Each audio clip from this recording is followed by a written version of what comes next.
Okay, let's start. Where does photosynthesis take place? हमने देख लिया कि फोटोसिंथेसिस में CO2, वाटर, लाइट, इन सब की नीड होती है, ठीक है। लाइट एनर्जी को हम कन्वर्ट करते हैं, ठीक है। और उसके बाद अब हम देखना है कि फोटोसिंथेसिस होता कहाँ है प्लांट में। You would of course answer in the green leaf or in the chloroplast based on the earlier read in chapter 8.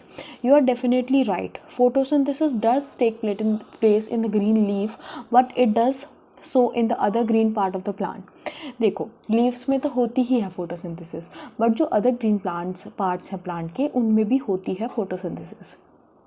You would recollect the previous unit that the mesophyll cells in the leaf have large number of chloroplasts. आपने last chapter में पढ़ा था कि plant के अंदर क्या होता है, मेसोफिल सेल्स होते हैं, और मेसोफिल सेल्स के अंदर क्या होता है, क्लोरोप्लास्ट होता है.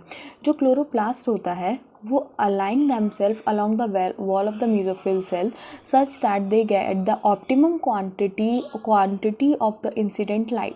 तो जो क्लोरोप्लास्ट होता है वो मेसोफिल सेल में कुछ इस तरीके से अलाइन होता है कि उसको एक ऑप्टिमम क्वांटिटी ऑफ लाइट जो है वो रिसीव कर पाए, ठीक है. उसके बाद बोल रहे हैं यदि बहुत ज़्यादा सनलाइट हो जाएगी तो वो पेरीफेरी पर अरेंज हो जाएगा, कम लाइट आएगी तो ऐसे पैरेलली अरेंज हो जाएगा ऐसे, ठीक है.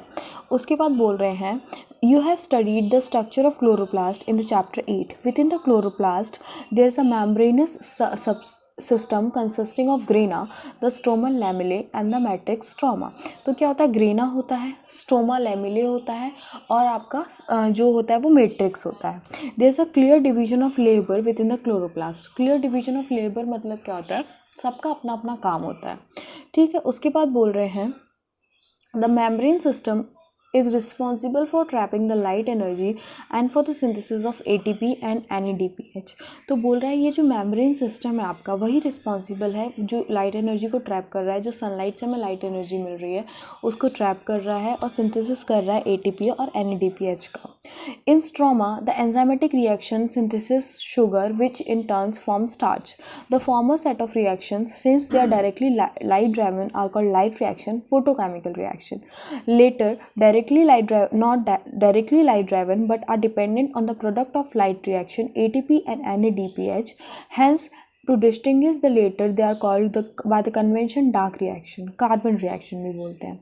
तो देखो, एक होती है लाइट रिएक्शन जिसको हम बोलते हैं फोटोकेमिकल रिएक्शन, एक होती है डार्क रिएक्शन जिसको हम बोलते हैं कार्बन रिएक्शन, ठीक है. जो लाइट रिएक्शन है वो डायरेक्टली लाइट पर डिपेंड कर रही होती है, इसीलिए हम इसको बोलते हैं लाइट रिएक्शन. बट जो डार्क रिएक्शन होती है वो होती लाइट में ही है, बट वो जो लाइट रिएक्शन से जो हमें प्रोडक्ट मिलते हैं ATP NADPH उनका यूज़ करके डार्क रिएक्शन होती है. तो ठीक है, क्योंकि वो डायरेक्टली लाइट पे डिपेंड नहीं कर रही है, लाइट रिएक्शन से जो प्रोडक्ट मिल रहे हैं उस पर डिपेंड कर रही है, इसीलिए हम उसको बोल देते हैं, जस्ट टू डिफरेंशिएट हम उसको बोल देते हैं डार्क रिएक्शन और या फिर carbon reaction.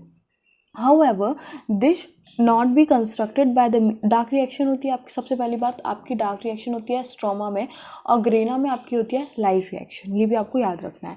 However this should not be construct true to mean that they are occurrence in darkness or they are not light dependent. तो वही मैंने जो आपको बताया कि इससे आपको ये मतलब नहीं निकालना है कि जो डार्क रिएक्शन है वो डार्क में होती होगी या फिर ये लाइट पे डिपेंड नहीं करती होगी, ठीक है. उसके बाद आपको क्लोरोप्लास्ट का स्ट्रक्चर बताया गया है, वो आप एक बार देख सकते हैं.